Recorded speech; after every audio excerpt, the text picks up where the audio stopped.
is all yours.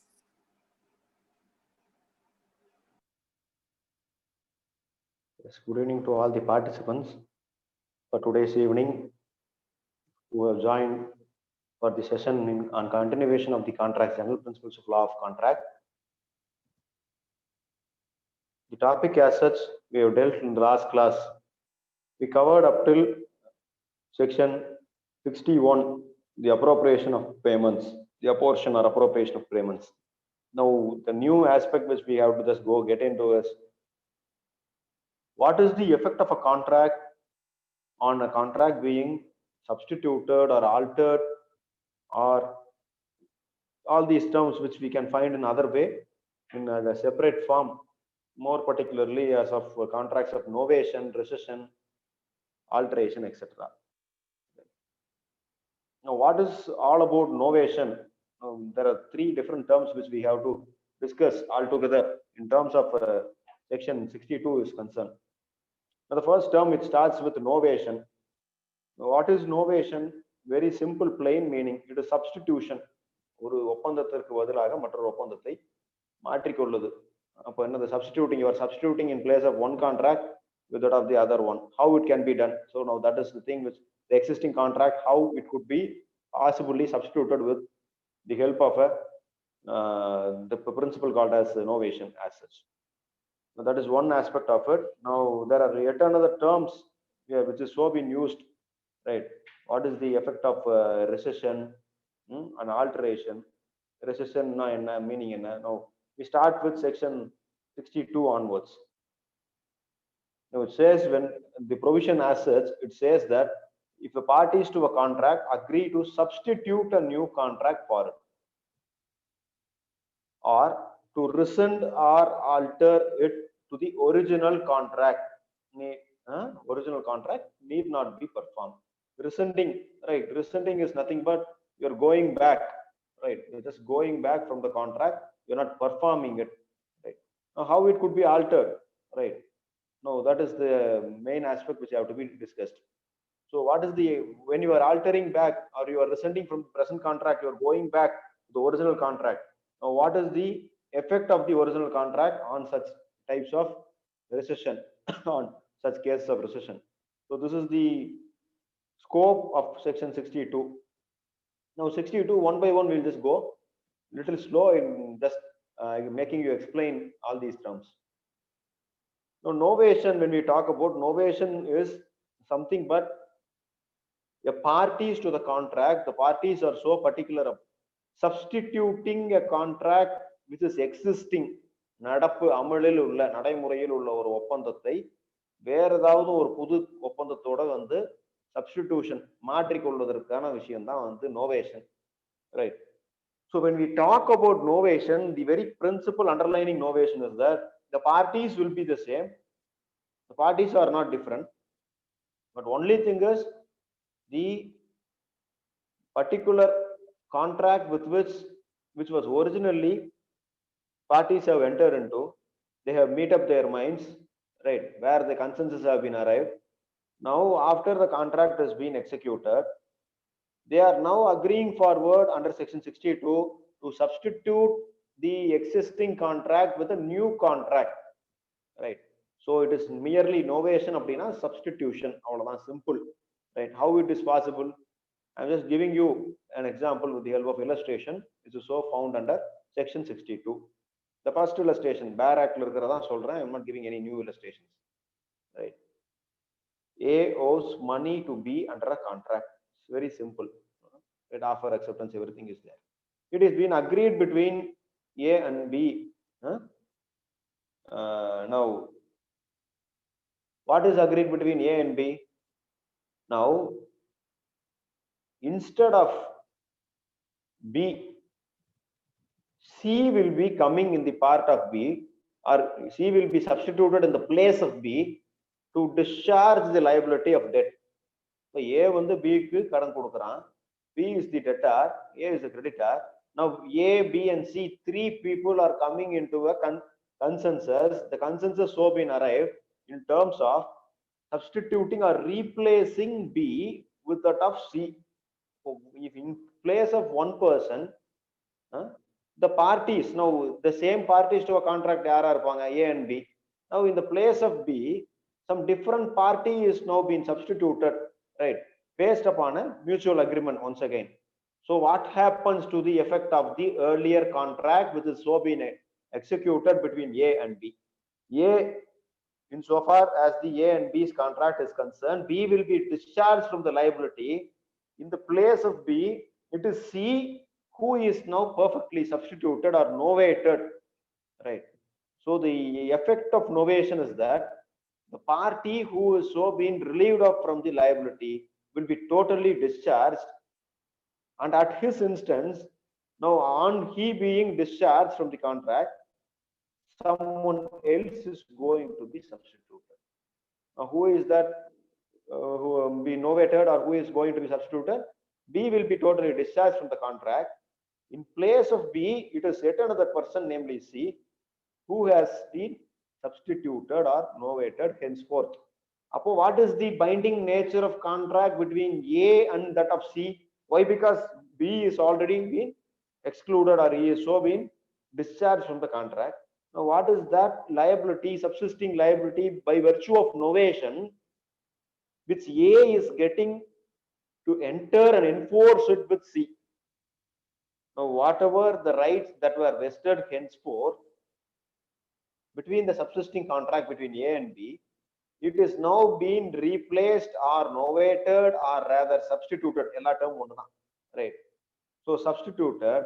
Now A has to come forward to accept C as his debtor in the place of B.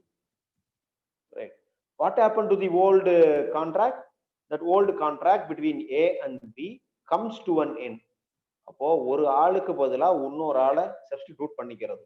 Right? Gamesல விளையாடுற மாதிரி தான் cricket in all games you got a substitute player, right? In case of a person who is retired, hurt or injured, right, a person is the substitute player will be there. அதே மாதிரி தான் இங்கேயும் he is novated in that place. Very same term we are using here in a more legal sense and legal flavor, right? Novation, a person in a contract is being substituted with that of another person into the contract, right? So the subsisting relationship, the liabilities, the rights which were being placed or which were so being found upon the earlier contract between A and B is now absolutely passing on to the newly novated person or the newly novated substituted person in the place of B. அப்ப யாரு? C தான் வந்து newly novated person. அப்ப B இது வரைக்கும் என்னெல்லாம் enjoy பண்ணிருந்தாரோ, the same rights or liabilities will be now parted. It will be parting from the side of B. It will be transferred or rather it will be substituted in the hands of C, right? So C can continue very well. He can be permitted to continue with such kind of a contract with that of A, right? Whatever the contractual obligation subsisting, whatever the terms and conditions of the contract, that will be assumed, or the responsibility or charge will be assumed by C in the place of B, right? So the whole liabilities, whatever will be taken over or whatever is standing good as a valid consideration, everything will be passing on or it will be substituted from the person who is discharged from the contract to a person who is newly novated or substituted in the place of other person. So this is one particular aspect. So novation அப்படிங்கிறது, there are two different types of novation which you should remember. First one, novation which is involving substitution or change of parties, right? இது ஒன்னு. Number two, slightly different, not which degards the parties or whatever, whoever the parties are same. Now the novation which involves substitution of a new contract in the place of the old one by virtue of a new agreement, right? So இப்ப ஏற்கனவே பார்த்தது novation of parties க்கு பார்த்தோம். Only change of parties will be there, right? In the place of B, C will be replacing or substituting. Now what happened to the second category of novation? The first kind is change of parties. The second kind is novation involving the change of or substitution of a new contract with that of a old contract. அப்ப கான்ட்ராக்டே பழைய contract போயிடும், புது கான்ட்ராக்டை வச்சு substitute பண்ணணும், right? What is the substitution of a new contract? It is very particular in terms of section 61 and 62. Now 62 says, when parties to any contract, they are agreeing to substitute one contract, a new contract, in the place of an earlier former old contract. Now the original contractual terms, the scope of the entirety of the original contract will get discharged. It need not be performed. புது contract வந்துருச்சு பழைய கான்ட்ராக்டோட இடத்துல அப்படின்னா புது contract வந்த உடனே immediately when the new contract is being replaced, the old contract automatically, or the original contract between the parties automatically gets discharged. Now what is the consequential effect of such a novation? It doesn't mandate the parties to a contract to get the contract performed by virtue of the replacement of the new one with the old contract, right? So the in principle, right, the original contract, there must be a subsisting relationship. The contract should not be broken, or rather contract should not be terminated.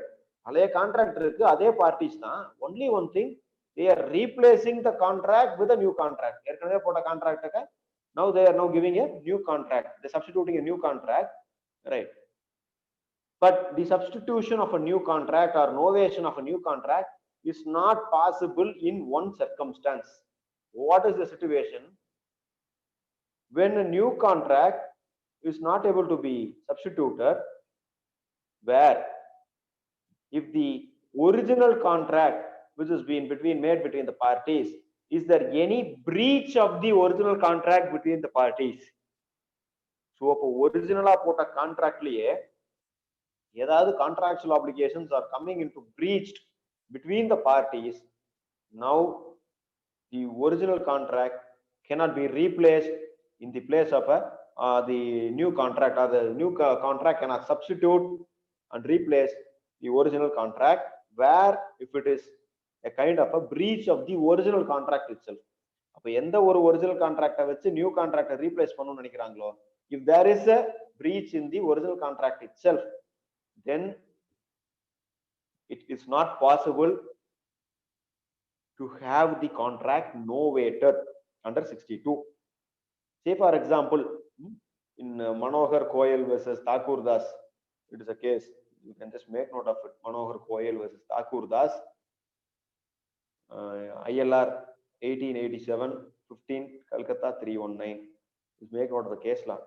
The facts of the case is that the plaintiff had issued, plaintiff filed a money suit to recover a sum of 1,173 based on a bond, right? The amount due based on a bond is 1,173. A suit for recovery of money has been filed. So now after the due date, which is fixed for, stipulated for the payment of the money, now the plaintiff has agreed and accepted a cash of rupees 400 for the bond whatever is to be paid as per 1,173. அந்த 1173 ரூபாய்க்கு உண்டானதுல ஒரு amount 400 ரூபாய் கேஷா வாங்கிடுறான் after the due date of the bond is over. Yes. And now a new bond of rupees 700 is being executed, right? Now that 700 is to be payable by certain installments. This is the contract which has been replaced, which is novated and substituted by the earlier contract, right? Now what has happened? The plaintiff has agreed to accept if the defendant is coming forward to pay rupees 400 in cash. What is the other condition? On such a condition, the plaintiff can create a new bond or execute a new bond in favor of, or rather the defendant can come forward to get the execution of the new bond for only 700 rupees by way of installments. Upon the 400 rupees cash kudukaran sonnadanaala, now the plaintiff has agreed. What has happened subsequently after this agreement, which is mutually been agreed between the parties, the defendant is neither coming forward to give the 400 rupees nor the bond whatever is available, right? So now what has happened?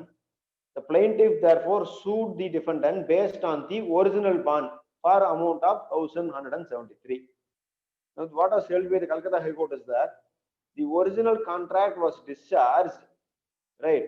But that is not by a novation, but by a breach. எப்படி அந்த 400 ரூபாயை கொடுக்கறன்னு சொன்னதுனால, right,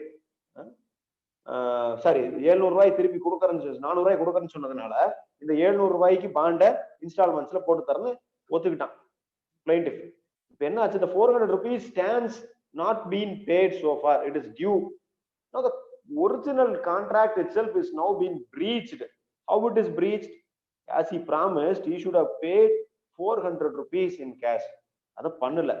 So now what happens to the position or situation of the earlier contract or the original contract?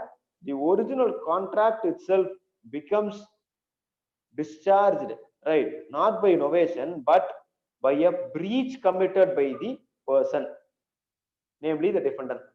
Now the defendant breached his liability, breached the terms of the contract by not paying it, right? Namely 400 rupees. Now what can be done? Best is the plaintiff was entitled to sue for breach of the original contract. novate பண்ணதுக்காக இல்ல, original contract ஐயே breach பண்ணிட்டான், கொடுக்கறன்னு சொல்லிட்டு கொடுக்கல. Now he has defaulted in payment.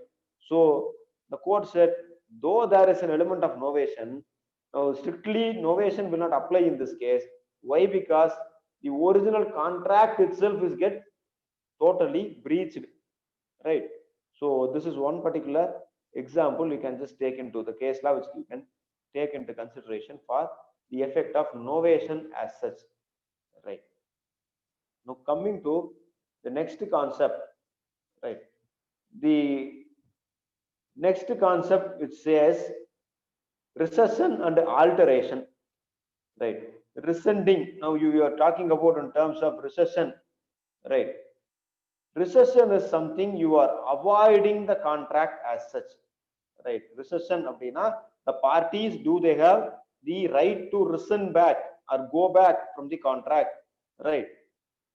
What is the variation in terms of recession is that parties might have agreed to perform something, right? Substitution அப்படி இல்ல, you can just replace by the old contract with the new contract, the new contract with the old contract. Once it has been replaced, the contract old one will not revive, only the new one will revive. இதுதான் நோவேஷன்ல. ஆனா recession எடுத்துக்கிட்டோம் அப்படின்னா the parties will be going back or they will be just taking a substantial variation in terms of performance of their contractual obligation, right? So now totally the party to a contract is rescinding back or going away without being performing the contract as such, right? So it is not substitution, rather, right? He is just being rescinding away or just going back from the contract. The contract la irundhu pinvaangirradhu adu perform pannama, right? So that is the provision which is so being found once again under section 62, recession, right? Now coming to the next one, alteration. What is alteration? Now alteration is something which has been particular with the parties as regarding the material alteration or minor alterations. There are two different types are there, right? Is it a alteration, major alteration, or is it a minor alteration? Material alteration irukka illayanu paakணும். Eppadi, how we can just take in the earlier contract types of alteration எடுத்துக்கிட்டோம் அப்படின்னா there are simple alterations, very very simple alteration. If it is a material alteration, right, what is the material alteration that is to be taken place? Material alteration அப்படின்னா in the execution of the contract itself, any particular word or any particular figures, numbers, all these things have been totally changed or it has been altered, right? Appo simple alteration irundhuna it is not going to cause much serious effect upon the contract. But if it is going to be a material alteration, any figures or words, anything is so been particularly altered with, now that is having a serious implication on the contract. Spelling mistake, numbers la mistake, right? So all these things will make the contract totally void, or rather we can say the contract will not have the effect of the originality or original contract as such, right? அப்போ எப்படி வந்து what the alteration, the material alteration will have. Now just we will look into the examples as such, right? So now the example for this material alterations. See, for example, any amount which is so being specified in a contract between A and B. Now, if that amount is not being properly written, instead of writing 10,000, 10 is missing, is it a material alteration or a simple alteration? It is a material alteration because mistake of a particular number or mistake of a particular word, right? These are all of more of a serious alteration or a material alteration we say, right? Simple alterations are irundhuchu appadina, it doesn't have any effect of getting the contract totally altered. அப்ப material alteration இருந்தா contract alter ஆயிருது. Now at times the contract may not be in a position to be enforced because of the material defect in the contract. Material alteration took place, the contract itself will get extinguished without being enforced. This is section 62. Coming to section 63, right? Now what is the provision under section 63? It says promise that may be dispensed with or remit performance of the promise. See, very simple. You are accepting the obligation, contractual obligation, right, for a amount whichever is being paid to you, right? It is so been received by you, or rather acceptance is being made on based on an obligation, right?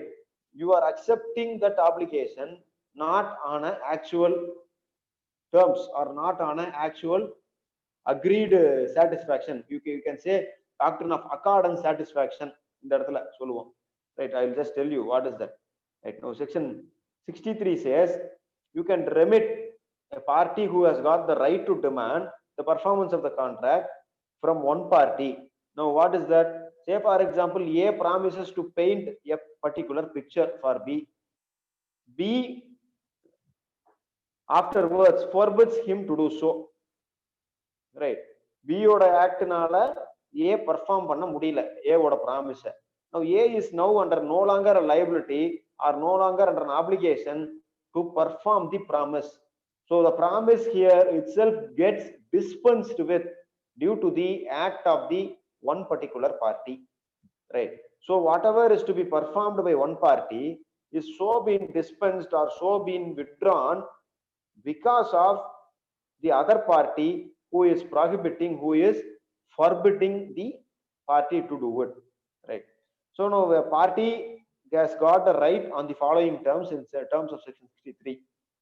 The first one is he can remit or dispense with it wholly or in part, wholly or partly, right? Either he want to remit it, right, to perform, or he want to dispense it totally. வேண்டாம் டோட்டலா கான்ட்ராக்டே வந்து dispense பண்ணிடலாம்னாலும் it can be done wholly or partly. Or otherwise, number 2, in order to facilitate the party to perform the contract, time can be extended for such performance.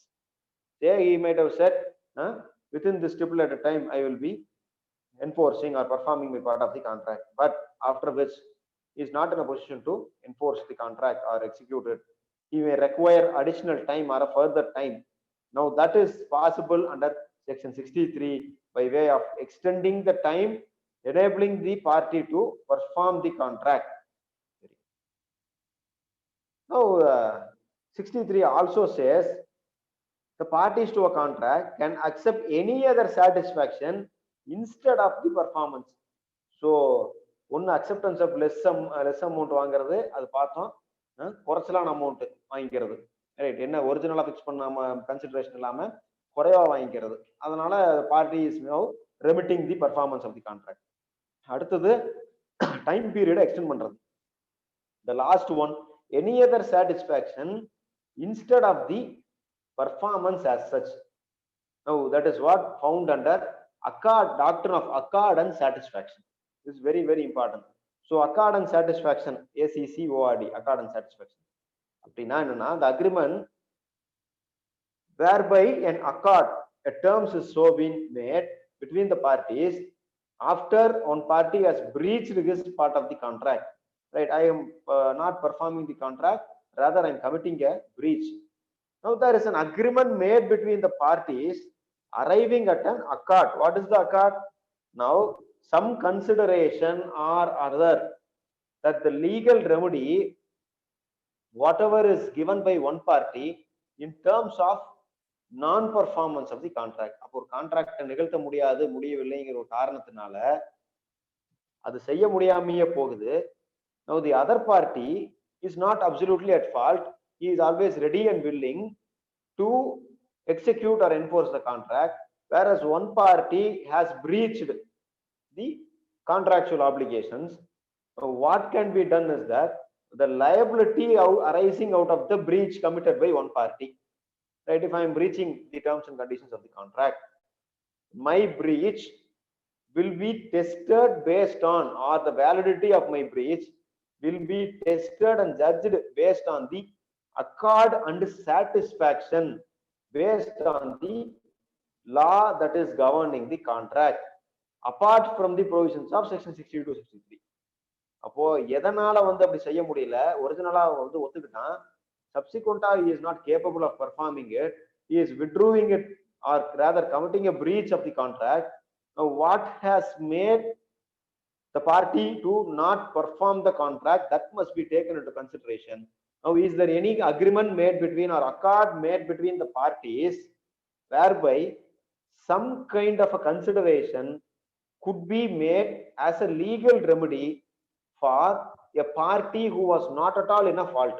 அப்ப யாருடைய ஃபால்ட்னால அந்த contract breach ஆச்சோ அவன் என்ன பண்ணலாம்னா, the party who is not at breach or who is not at a fault, he has to be satisfied in terms of damages, or rather the receipt of damages will be a conclusive proof for such a accord and satisfaction. He will be satisfied, right, by way of the whatever amount that is being paid or the consideration that is so being given to him, right?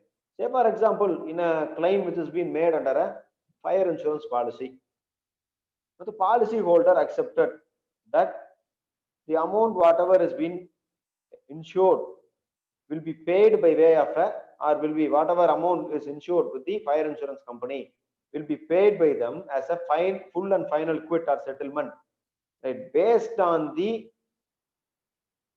report given by the surveyor, right? Loss assess பண்ணது வச்சு எவ்வளவு compensation கொடுக்கணும்ங்கற முடிவு பண்ணுவாங்க, right? Now what has happened now here, the loss has not been satisfactorily assessed by the surveyor. The insurance surveyor did not come forward to in a full and final settlement whatever is agreed between the parties. Now as per that agreement, the surveyor does not turn out to place on record, right, by way of a proper surveyor's report. Now on this ground, whether the contract can be totally said it is unsatisfactory on the part of one party, rather the contract might be discharged on the basis of that unsatisfactory note from the liability, right? Whether the insurance company will say, since the other party is not accepted or he is not so been satisfactorily happy with the way or manner in which the insurance surveyor has given the report based on the assessment of the spot as such, whatever damages is to be paid. So I am not in a position to accept that. I am not in a position to receive it in a more satisfactory manner, right? So I am not in a position to receive it in a more satisfactory manner. Now what is the liability?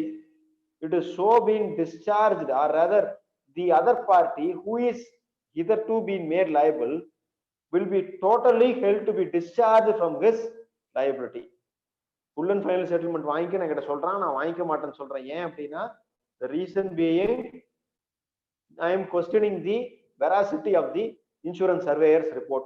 I want to refer the matter to yet another expert surveyor, right? A second opinion have to be obtained. But now what has happened? Now by way of this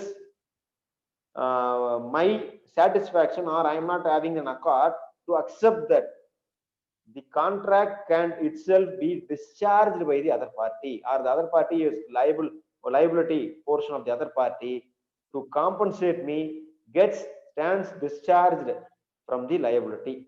அப்போ நான் அதுக்கு ஒத்துக்க மாட்டேங்கிறேன். One party is not accepting to it, one party is not giving the proper accord or satisfaction, right? So that is the thing, very very important, right? If one party is not accepting to it, now automatically the party who is ready to make good of the loss or compensate will be discharged from the whatever liability that is so being incurred in terms of section 63. Now coming to section 64, it is altogether a different one. You can just make note of section 64. Now section 64 talks about one particular issue which you have to look into for the purpose of discussion, right? Now what is 64 is that consequences of rescission of a voidable contract. If for example the contract itself is a voidable one, right? If one person is coming at the option of one person, the contract is now been rescinded, right? The other party is at liberty, he doesn't have a liability, or he need not perform the promise whatever is contained, right, in the contract as such, right? So whatever is the promise, that promise need not be performed, or the party can say simpliciter, right? Once the contract is so been rescinded back on the ground of voidability, right? So from whom such a rescission is so being made, the other party is not under an obligation to perform his part of the duty, right? So now this is section 64. So 65 is altogether once again fixing an obligation on the person. Now an obligation is being placed on a person, but the obligation is made on a void agreement, or rather the contract whatever executed between the parties itself will become void. If for example an agreement is said to be void, right, or a contract becomes a void one. Now a person who has received the advantage of such a void agreement or a void contract, right, what he has to do, he is bound to restore it in the very same position, to make compensation for it from the person who has offered such a contract.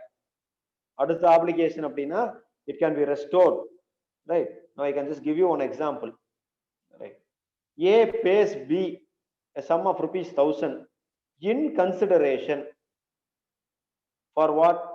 For B promising to marry C, that is C is A's daughter.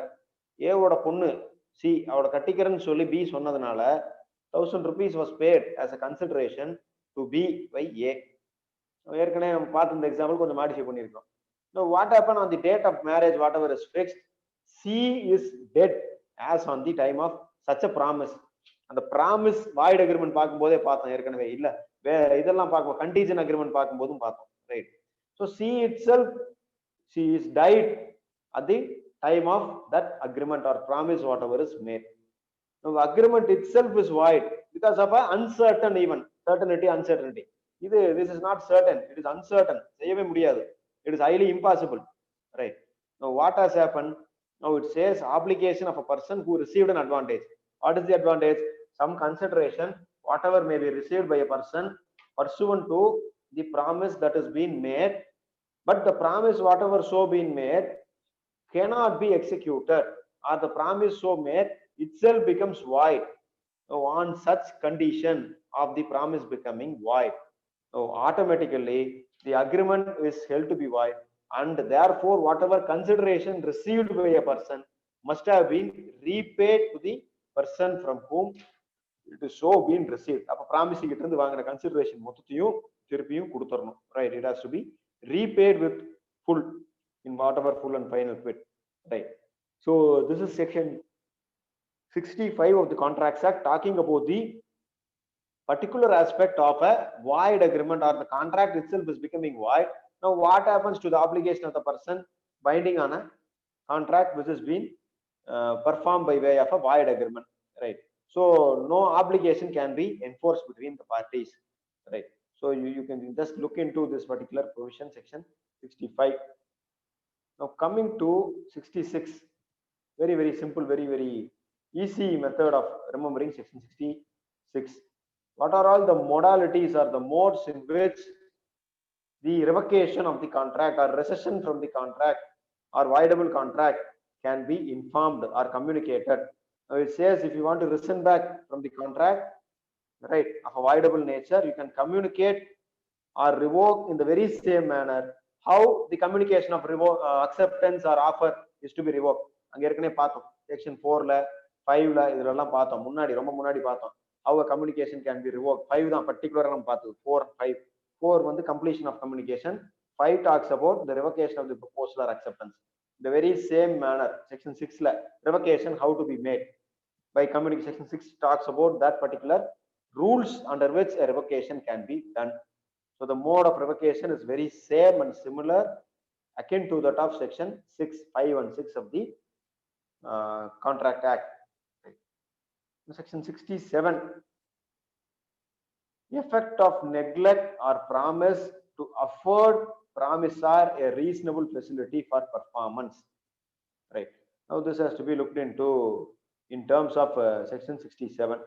Now if a promisee is neglecting or refusing to afford the promisor a reasonable facility of performance of his contract or promise, right? இப்ப promisor ரெடியா இருக்கான், promisee அவனை வந்து perform பண்றக்கே விட மாட்டேங்கிறான், right? He is refusing or rather he is stopping forthwith, he is neglecting the promisor to perform his part of the promise. Then the promisor is excused by such a neglect or refuse as to any non-performance caused by the promisee as such. For promiseeயால ஏற்பட்டது, right? For example, A is contracting with B to repair the house of B. Now B is neglecting or refusing to point out what are all the repairs that have to be made, right? அப்போ contract வந்து என்ன, repairs வந்து made out பண்ணி கொடுக்குறது ஏற்கும் contract.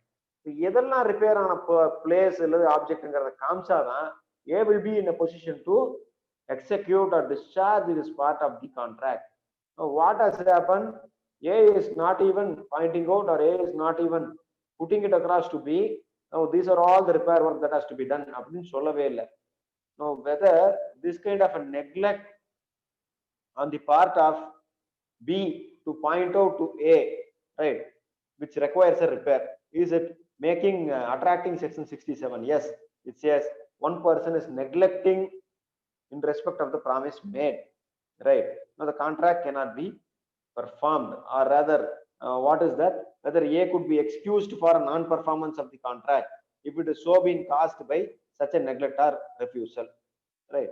So யார் வந்து அந்த மாதிரி ரெஃப்யூஸ் பண்ணி எதுவும் சொல்லாம இருக்காங்களோ, who are not coming in terms of strict terms of the contractual obligations, now that party can seek for an excuse to the other party to take it as a less serious one, or rather a more lighter vein, section 67, right? Now coming to section 68, right? Now from 68 onwards there are different set of procedures that will be there. You can just make note of, these are all called as quasi contract, right? போல்பு ஒப்பந்தங்கள், right? Quasi contract, contract போடவே தோற்றம் அளிக்கக்கூடிய ஒப்பந்தங்கள், right? Now what are all the sections which we have to look into in terms of this quasi contract is that section 68 onwards. Oh, you have to just look into 68. Claim for necessaries supplied to person incapable of contracting on his account.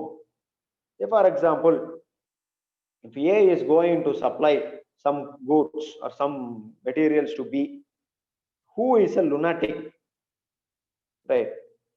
Now what is the condition that he is going to claim it from B, who is a lunatic? The condition is that on such a supply or whatever suitable goods are delivered, it is on the condition that now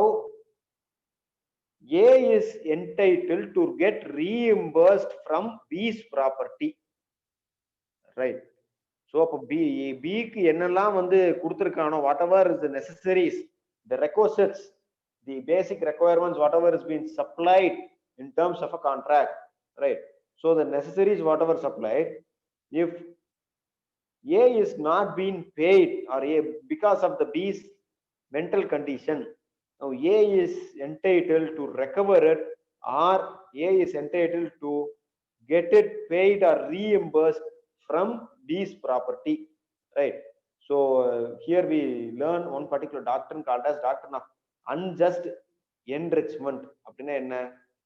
Now you cannot get whatever is due to be paid to you, only that much will be paid, not that the person will be, because of the incapacitation of one person, you will be getting undue advantage, or rather you might be getting an unjust enrichment out of the cost of another person. இதுதான் ரொம்ப ரொம்ப முக்கியம். The very purpose under section 68 is to prevent an unjust enrichment. தேவையற்ற நியாயமற்ற ஆதாயம் அடைவதை தவிர்க்க வேண்டும். இதுதான் ரைட். ஸோ ஒருத்தனால முடியல, அவன் இயலாமையை காரணமா பயன்படுத்தி அவனுக்கு என்ன நெசசரிஸ் எல்லாம் சப்ளை பண்ணிருக்கோம் அதையெல்லாம் சொல்லி you cannot claim it, you cannot take it in a more undue advantageous manner, right? So whatever is the necessaries or whatever is you are entitled to get reimbursed legally, only to that amount you have to get it reimbursed, not much more or much less, right? So என்ன உங்களோட actual கிளைமோ என்ன reimburse பண்றதுக்கு உண்டான இதுவோ that alone have to be asked by you, or that alone have to be taken as a claim for necessities or necessaries, right? Now coming to section 69, it talks about the reimbursement of person by paying the money due by another in payment of which he is interested, right? If for example a person is holding a land in one place, he is letting out the land to lease, right? I am the landowner. Now I am holding the land by virtue of somebody else doing some favor to me. What is that? Somebody else is letting out or leasing their land to me. Now whatever revenue that is to be paid by my lessor, right, that is due to be paid by me as in the legal capacity. Appo whatever I am or whatever my debtor is to be, sorry, my vendor or the owner from whom I have purchased the property as such, for example, any goods. Now what is his liability to be paid? The same type of liability is vested on me to pay it. Sorry. Now whatever payment I have made on behalf of the other person, now the person who has leased out, my lessor, has got every duty to make it reimbursed to me, right? So நான் அவர் கட்ட வேண்டியதற்காக வேண்டி நான் இதை கட்டுறேன், right? So now on what hope or what fervent sure hope I'm just doing that my vendor or the person whoever, not the vendor, whoever is capable of making such payment reimbursed to me, அதை திருப்பி என்கிட்ட reimburse பண்ணிடுவாங்கிற ஒரு நல்ல எண்ணத்திலையும் நல்ல நோக்கத்திலையும் தான் இந்த reimbursement of money is so being particularly given under section 69, right? And coming to 70, performance or obligation of a person for performance of a non-gratuitous act. ரொம்ப easy, right? It is a non-gratuitous act, right? A person is enjoying the benefit of such a non-gratuitous act. What is the obligation? See, a person, section 70, a person is lawfully doing anything for some other person, or he is delivering something to that person. He is intending to do, or rather not intending to do so gratuitously, right? Inama freya sayila, not a gratuitous service, and such other person enjoys the benefit thereof. நான் செய்யற ஒரு விஷயத்தினால somebody else is going to be benefited. Now the beneficiary or the person who has benefited out of my act, whatever gratuitously done by me, even though I did that particular act as a gratuitous one, the beneficiary who enjoys the benefit of that act is now bound to compensate me in respect of whatever the expenses incurred by me in restoring that work or in respect of things so been delivered to me, right? So here an example is given. A saves B's property or house, whatever, from fire. Now A is not entitled to get compensation from B if the circumstances show that it is intended to be done as an gratuitous act. பிரதிபலன் எதிர்பாராமல் செய்யக்கூடிய செயல்களுக்கு there is no object or there is no obligation on the part of the person to get benefit out of it once you say it is done as a gratuitous act, right, in a more gratuitous manner. பிரதிபலன் எதிர்பாராமல் செய்யக்கூடிய வேலைகளுக்கு you cannot expect a person to enjoy the benefit, right? This is one particular provision of law, right? Now coming to section 71, இது ஏற்கனவே நம்ம படிப்போம், special கான்ட்ராக்ட்ஸ்ல வரும், நிறைய ப்ராப்பர்ட்டி லாலாம் வரும். Finder of lost goods, right? What is the relationship between a finder of a last goods? A person who finds some goods belonging to other person, he takes the goods whatever seen by him into his custody. Now the custody is subjected to the same responsibility as that of the relationship between the bailor and the bailee.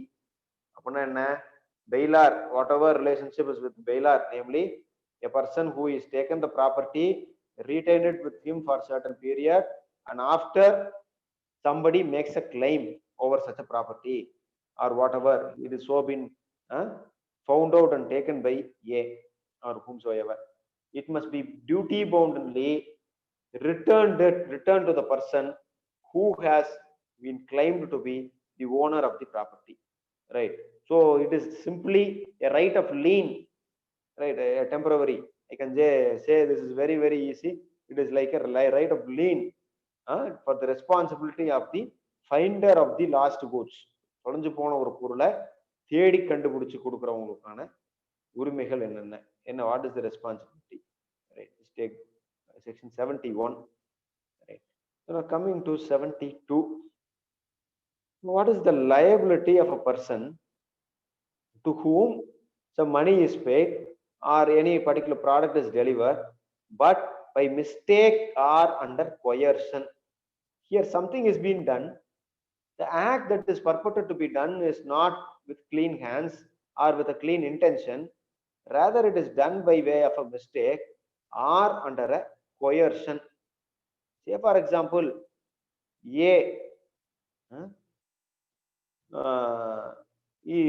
a railway company, now some goods were booked by the consignee, right? Now what has happened, the railway company refuses to deliver the goods to the consignee. Now what is the condition? The condition is except upon the payment of an illegal charge for a carriage, right? அப்போ goods எடுத்துட்டு போறதுக்கான கேரேஜுக்கு உண்டான charge, the charge is so been illegal, it is been collected as a more exorbitant one or whatever, right?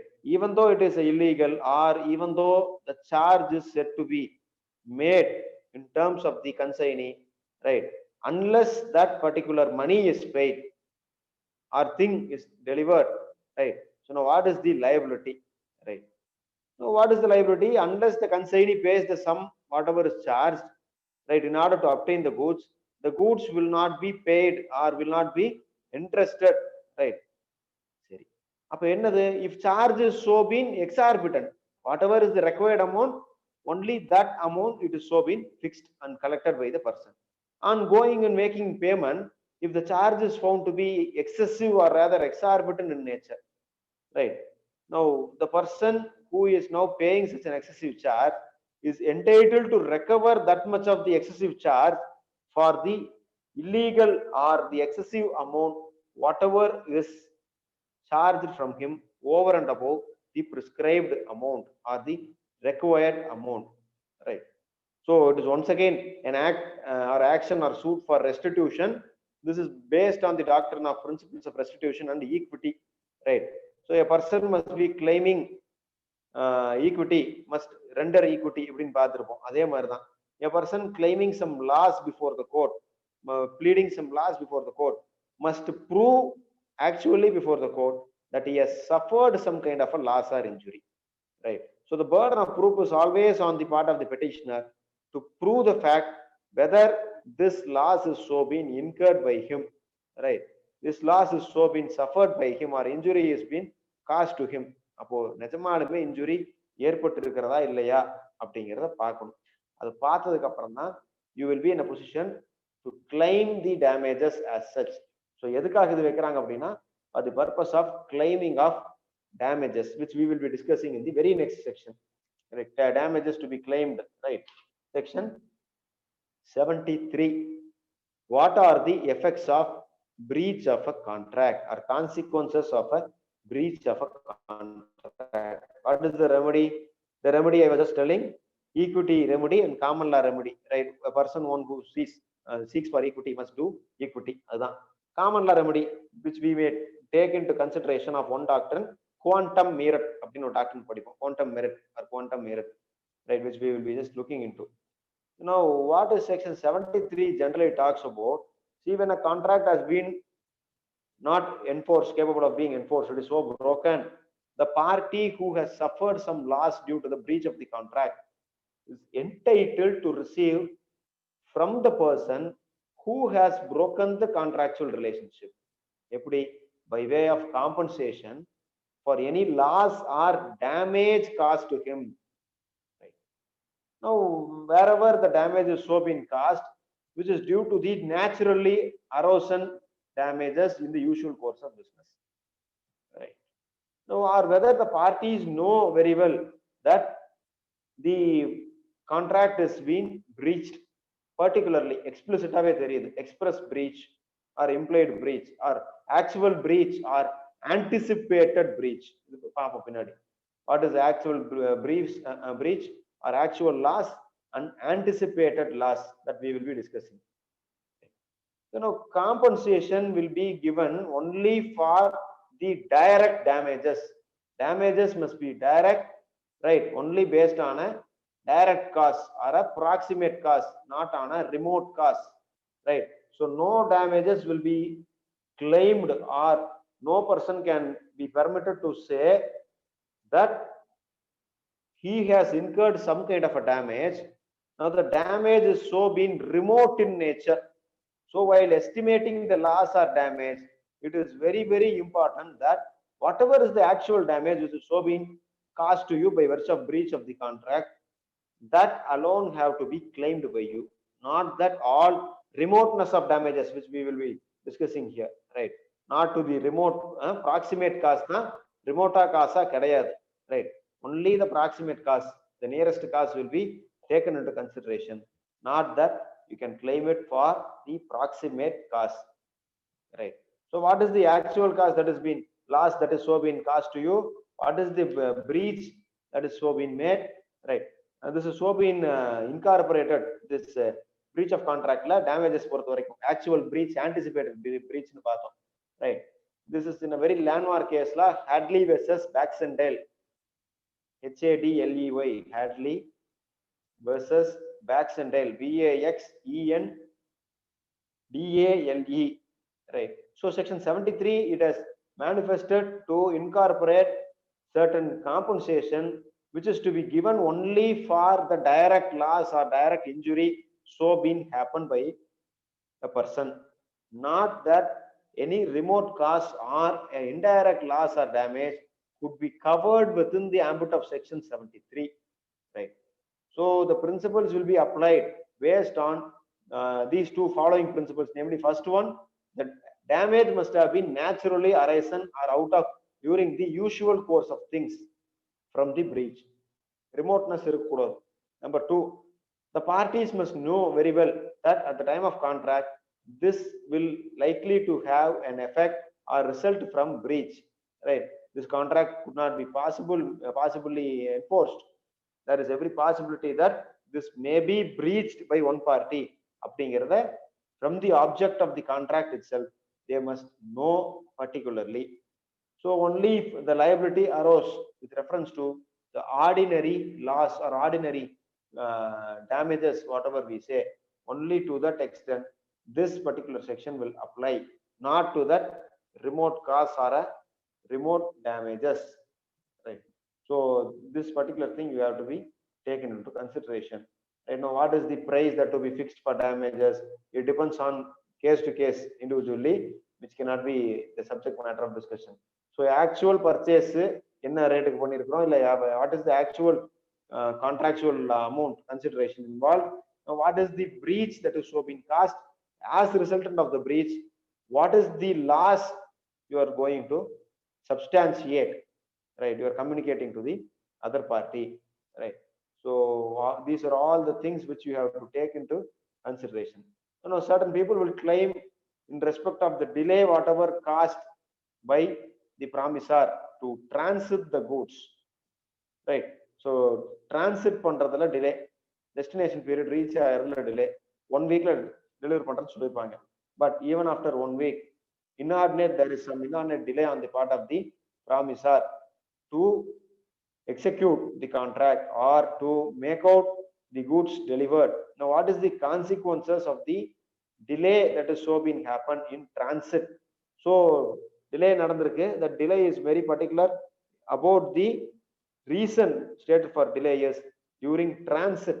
அப்போ வழியில வரும் பொழுது something had happened, right? For example, the trains not properly operated, or due to the less number of trains available, right? If you are booking something through railway cargo, right, its destination to be reached after an inordinate delay.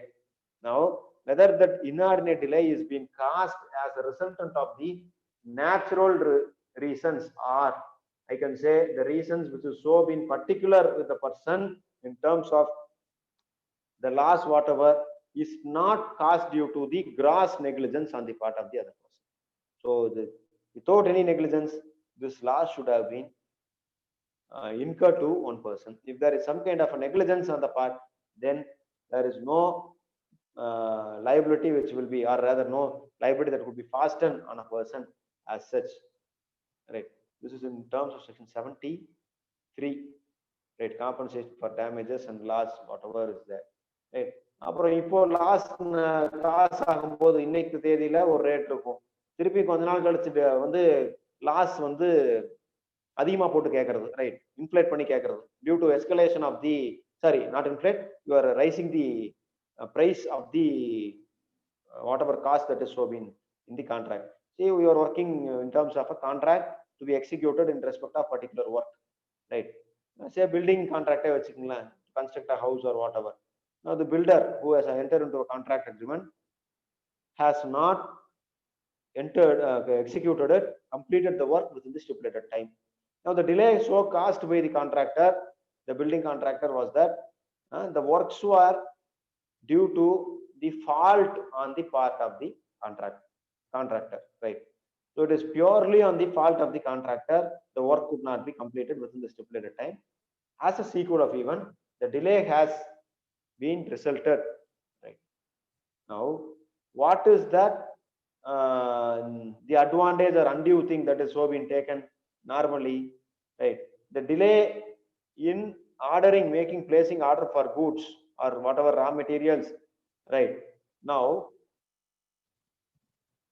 after the delayed action on the part of the contractor, if the price escalates, say I might have paid him some cash for purchase of some materials for construction some 2 or 3 months back, but this contractor doesn't seem to make a purchase order immediately on the prevailing rate of price. Now he has waited for the minimum period of time, 2 months or 3 months, 4 months. By the time he has made out the payment whatever in terms of the order, purchase order made, the delay whatever is related in terms of non placing the order has led to escalation of prices, right? Now think about a situation, what if happened if the order was placed to deliver some goods. Now the full amount or the full consideration was already been made to the person whom is so been agreed for supply of the goods on a date, on the rate which is so prevailing on a particular date.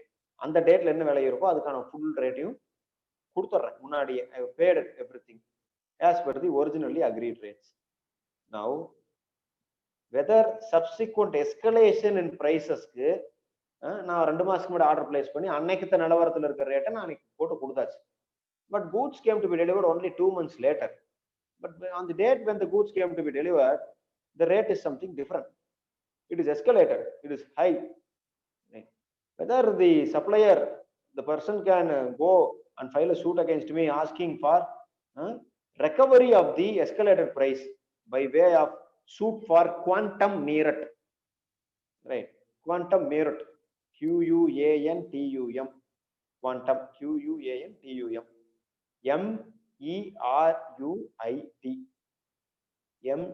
MERUIT அப்படின்னா என்னன்னா the suit for recovery of a escalated price is not maintainable. அதான்.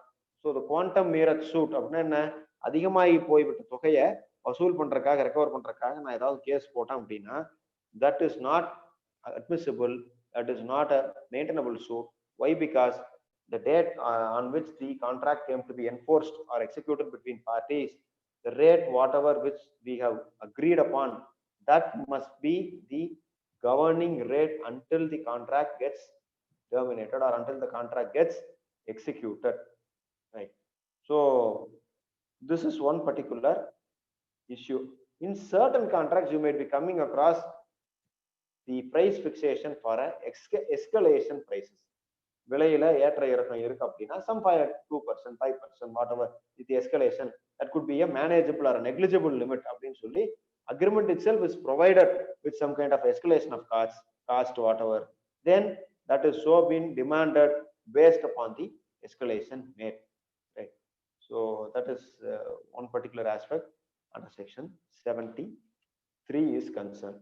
So now measurement of the damages, whatever 73 it says whatever loss caused must be the actual loss. It must be the claim for damages, not like that of a claim for debt. So whatever is the real loss or real damage, actual damage, that must be taken into consideration, not the nominal damage, right? அப்போ நாமினலா பேரளவுல எனக்கு ஏதோ loss ஏற்பட்டுருச்சுன்னு சொல்லி அதை ஒரு ரீசனா rice பண்ணி I cannot get the remedy for claim for damages, right? So all these things, compensation must be taken into consideration while fixing the actual loss, and whatever is the loss that I might be gained by way of loss in profit, right? The part of the whatever the profit I might have gained, if the loss is not so been incurred, if the goods have not been damaged, right? Then other things are there. Non-pecuniary loss damage calculate பண்ணும் பொழுது any other mental agony loss, the whatever irreparable hardship, mental agony, இதுக்கெல்லாம் போடுறது non pecuniary terms or non pecuniary loss that is so being guaranteed, that can also be claimed as a measure for damages in terms of breach of a contract. 73 la, right? So 73 it gives a elaborate list of whatever transactions that could be made.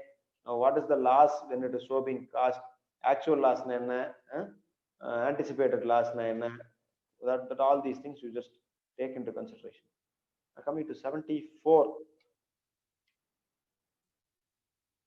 compensation for breach of a contract where penalty is stipulated for. See, a particular clause is been there where a penalty clause is been inserted, right? So a contract is being said to be terminated or broken. Now a particular amount of money, it is being specified in the contract itself in case of such a breach. Contract itself explicitly expressly provided stipulating a particular amount or a breach. Now if a contract contains any other stipulation by way of penalty or penal charges, now the party who is filing a suit for breach of contract is entitled whether or not the actual damages or loss is proved to have been caused. Actual damages ஐயோ இல்ல லாஸையோ prove பண்ணுங்கிற அவசியம் கிடையாது 74 கீழே, right?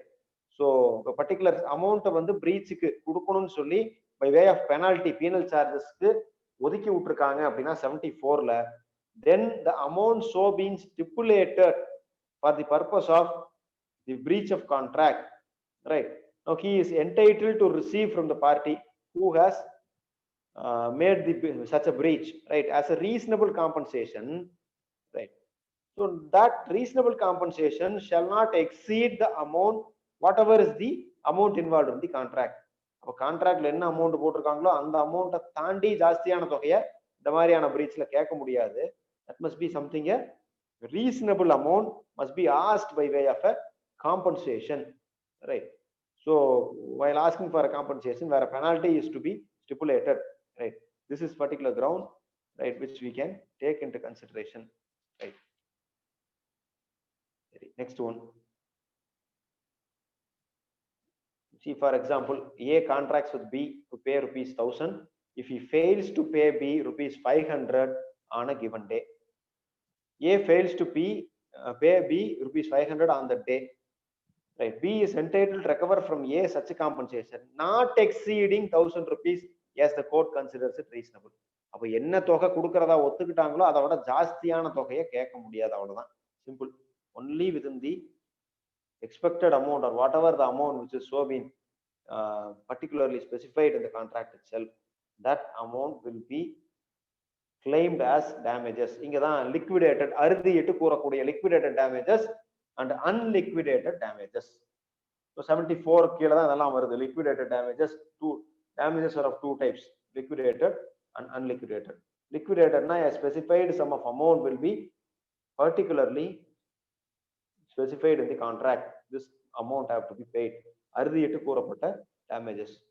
Unliquidated, there is no end at all. எவ்வளவு வேணாலும், right, any amount of any tune, right, the compensation can be asked to any amount, a lump sum amount, whatever.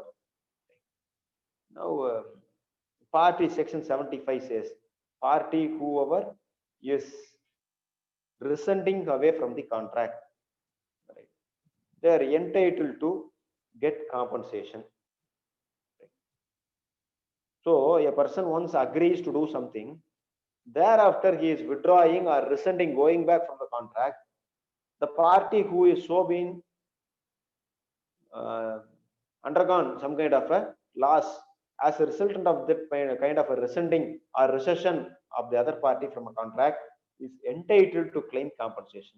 So if a person is rightfully rescinded from a contract, then it is so been vested on other party to claim the compensation for the rescission of the contract, right? So a rescission of the contract, section 75 provides for a particular compensation whatever is to be paid.